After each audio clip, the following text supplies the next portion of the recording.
င်္ဂလာပါ MZDN ဒီနေ့ကိုရစင်တာလေးကြိုဆိုပါရစေဒီနေ့စတင်မယ့်ဟာလေးကတော့မုန်းဘော့ဖြစ်ပါတယ်ဒါလေးစစ်ပြအောင်နော်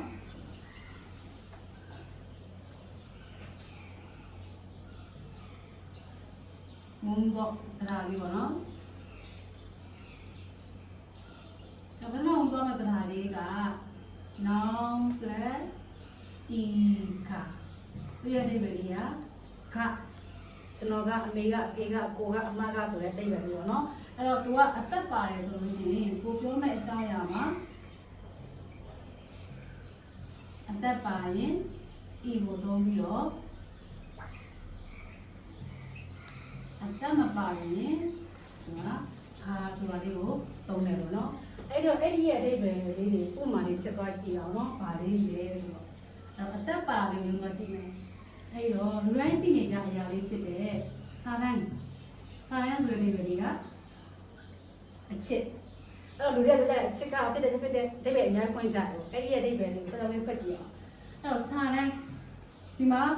သူကဘယ်လိုမျိုးနေရာမှာတွဲမဲဆိုလို့ရှိရင်ဒီမှာစာကြောင်းလေးနှစ်ကြောင်းနှစ်ခုရှိတယ်ပေါ့နော်စာတန်းဆိုနှစ်ခုရှိတယ်နှစ်ခုဆိုတော့ဘယ်လိုမျိုးဟာအသက်ပါဘယ်လိုမျိုးအသက်မပါလဲဆိုဖတ်လို့ရအောင်လို့ချက်လွယ်လို့ပြောကြည့်မှာဆိုလို့ရှိရင်ဒီမှာတင်းနှစ်ခုနဲ့ကိုသွားကြည့်မယ်နှစ်ခုနဲ့မှာကသူကအသက်လေးပါတယ်ပေါ့နော်ဒီလိုညာ3ခုရှိရတော့ရင်3ခုနဲ့ကိုသွားကြည့်မယ်4ခုရှိ4ခုနဲ့ကိုသွားကြည့်မယ်တော့ဒီမှာဘယ်လိုလဲဘူးတင်းနှစ်နှစ်ခုညမှာအသက်လေးကပါတယ်ကြမလို့သူကဒီမှာအသက်ပိုင်း e ဆိုတဲ့ပြောတယ်ဆိုတော့စာရန်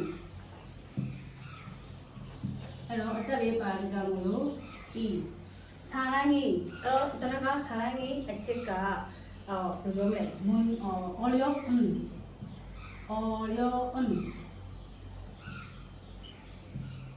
ခက်ခဲတဲ့문제다ဆိုတော့စာရန်ကြီးဆိုတာလေးပဲလေအချစ်ကအော်လျောခက်ခဲတဲ့문제다ဥစ္စာပဲဥစ္စာတစ်ခုပဲ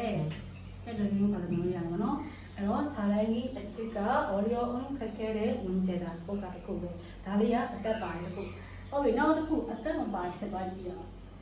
ဆိုတော့ခုညောအဲ့ခုညောဆိုတာလေကသူမ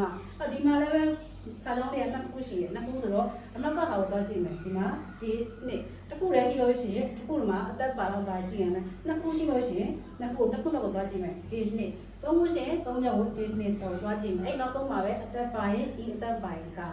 ဒီမှာနှစ်ခုပဲရှိတဲ့ကြောင့်လို့သူကအနောက်မှာသွားကြည့်တော့အသက်ကမပါတော့ခါနဲ့ပြင်ကြည့်မယ်အဲ့တော့ခုညောကဆိုတော့အိဗယ်လေးကသူမကခုညောကသူမကထားသွားတယ်ထွက်သွားတယ်ဒါမျိုးဆိုလို့ရှိရင်တောနာတာသူမကထားသွားတယ်အများကြီးပါတယ်ရနော်ထွက်သွားတယ်ဒါလေးကnoun plus e ဒါနဲ့ပတ်သက်တဲ့အိဗယ်လေးဒါလေးကိုရနိုင်မှာမလို့နော်ကျေးဇူးတင်ပါတယ်